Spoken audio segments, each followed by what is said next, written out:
Joining us now is the host of The Bo Show, Bo Davidson. Bo, how much credibility do you give these rumours that Hillary Clinton may step in and save the day for the Democrats? I mean, she's got the experience to make a late run. She's certainly got the ambition. She certainly has the ambition, James. She's someone who never seems to go away, does she? Like, I've said this before. I always thought, don't discount Hillary. She may always return. You can never discount Hillary Clinton being around, wanting to take that moment, wanting to take that spotlight again. So I would say it's a viable possibility. I don't think it's a probability, but I do think it's a possibility because you can never discount her political ambition. She got so close, she thought, to being the president of the United States, the first female president, and it never happened. And frankly, I think it will never happen again. So rumor or not, I don't think it matters. And if you look at the tone that Donald Trump and J.D. Vance had at this recent rally, they don't care who it is. They don't care if it's Joe Biden. They don't care if it's Kamala Harris.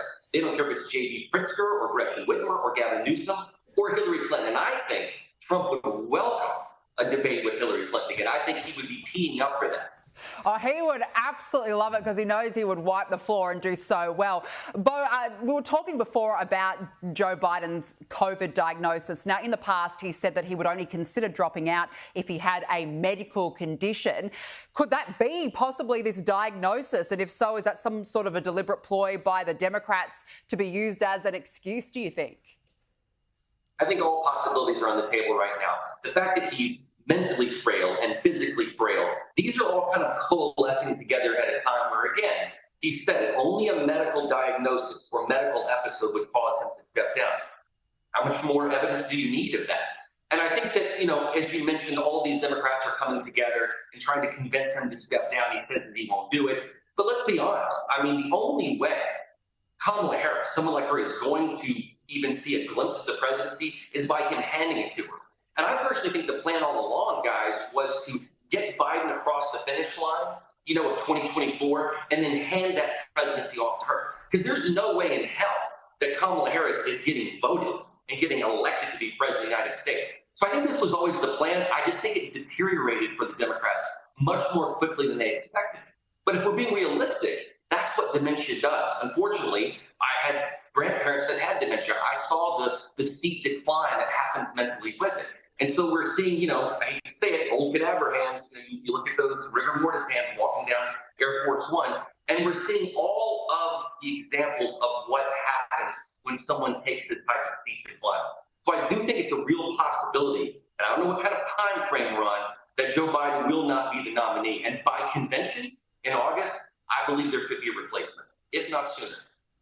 Yeah, Bo, we were talking earlier about the Secret Service. Can you explain to us here in Australia how the Secret Service director still has a job? Why hasn't she resigned in shame or, better yet, been fired for that terrible handling of the Trump rally where he was shot in the head? Well, let's look at it this way, James. You have all of these bureaucrats in Washington, D.C., which is what Donald Trump has shed a light on. They don't want to step down. They are lifetime appointments. They want to be career politicians. Chuck Schumer, Nancy Pelosi. These are people that have been in office for so long. It doesn't matter what they've done because they're never going to step down. Even with calls of saying, you should resign, you did a terrible job, they still won't step down. So if you have someone like the head of the Secret Service and there's this gross incompetence, gross negligence, she's still in there because of the Biden administration. The Biden administration cannot afford to admit any fault of anything right now because their campaign is in shambles. To admit fault is to say, yeah, we messed up. And that's why I think that she still has her job, even though we know that that would never happen in the Trump administration. Remember, it was Donald Trump who looked at James Comey and said, you're done, you're gone, you're fired. If nothing else, Trump's presidency before and what could be coming up in November is a great spotlight on why you have to drain the swamp. You have to put a focus, a sharp laser focus on bureaucrats in Washington, D.C. who don't get the job done. Look at DHS. Look at the border. Look at every single element right now. Mayorkas. It doesn't matter which official you pick. They are all incompetent. So when you get a new Trump administration, what I love about the guy, what I think a lot of Americans love about him, is he's looking to put a focus on those administrations and those bureaucracies and say, enough. If you're incompetent at your job, you're done. It's over. So I believe it's because it's a Biden appointee. I believe it's because they're his people. That's Yeah, absolutely. You're spot on there. Yeah. Now, before we let you go, Bo, JD Vance has, as we know, been named as Trump's running mate, and it looks like he's really salivating at the chance to debate his opposition number, Kamala Harris. Here is JD Vance speaking earlier. Kamala Harris said something to the effect that I have no loyalty to this country.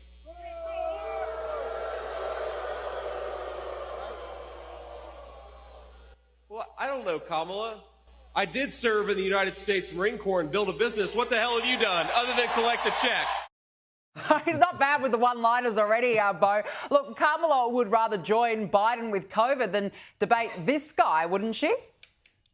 I totally believe that. Look, Kamala's word salad. She can't make any sense of anything. She's almost as bad as Biden. But I think what JD Vance does is he brings this new life to the ticket. He brings a new life to government. He is the next generation of America first. And frankly, I think the GOP needed that. But look at who JD Vance is. You guys know about Hillbilly Elegy, the book, and then, of course, the movie from Netflix. When I saw it, I didn't really know who JD Vance was. And I encourage those of you watching to go watch the movie and read his book. It's an amazing story. He is an example of the American dream. He's an inspiration to so many people. And he's also an example of the working class, which I think a lot of people would call the forgotten working class, the forgotten middle class.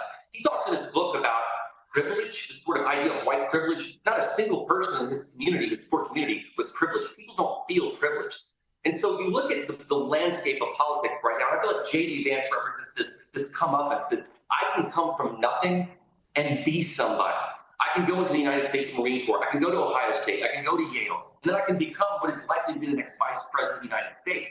And I think he also represents someone who can succeed from a bad childhood.